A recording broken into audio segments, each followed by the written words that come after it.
Hello everyone, this is my final project presentation for the class Advanced Probabilistic Graphical Models taught by Dr. Yoon at Texas A&M University. In this project, I used real-world microarray gene expression data to derive the causal relationships that take place between genes in the MAPK pathway of plants.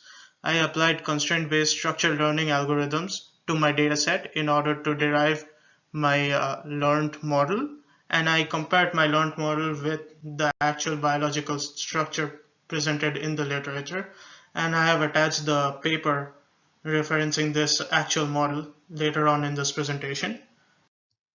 So what is the MAPK pathway? The MAPK pathway is basically a defense response mechanism in plants. It helps the plant to defend against attacks from bacteria or disease by deploying genes that can help the plant to protect itself against such biotic stresses. This MAPK pathway is present in all plants, and it is essential to learn the interactions among different genes in the MAPK pathway to develop robust crops and to ensure food security. This is the actual MAPK pathway in plants. Every node here is a gene, and the bottommost node here, PR1, is the defense response gene that is activated under biotic stresses in the plants. In the paper I have referenced, it suggests that WRKY25 is the most important gene in activating PR1, and WRKY22 is the second most important gene in activating PR1. Every solid line here in this graph, in this model, explains causal relationships between the genes, whereas every dotted line in this network represents probable relationships between each genes. Now, in order to learn the structure, I use publicly available dataset from the NCBI genome database. Each of these datasets were normalized individually and then binarized individually using the k-means clustering algorithm. Once I had the binary data for each of the three datasets, I aggregated them into one single dataset for the purpose of learning. Next, over here we have the activation versus inhibition plot for each of my genes.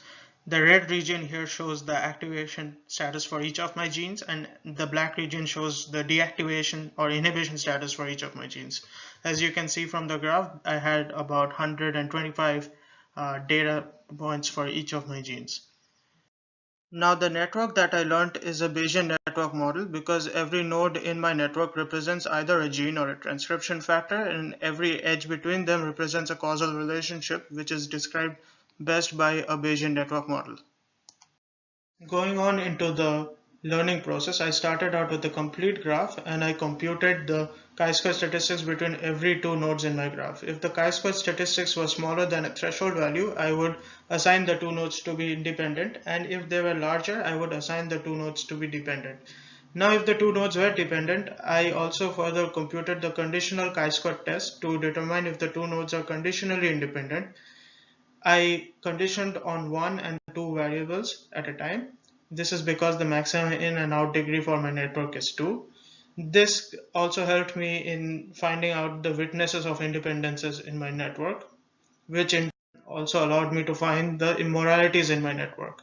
Finally, I applied the laws of rule propagation in constructing a partially directed graph to direct my model and to avoid extra immoralities and cycles in my network.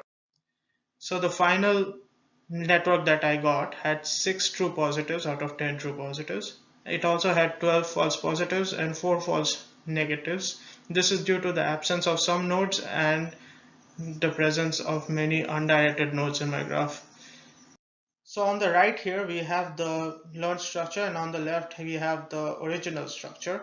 We know that WRKY22 and WRKY25 are two important genes in activating PR1 stress response gene. In the learned structure we see that WRKY22 is connected to PR1 while WRKY25 is not. We also see that in our learned structure that MEKK1 is connected to MPK4, which is a suggested connection in the original graph. Now we could improve our predictions by having more data points, or by finding a better chi-square threshold, or by using mutual information as a measure of deviance over chi-square test statistics. We could also try using score-based algorithms over constraint-based algorithms. Thank you very much for watching this video.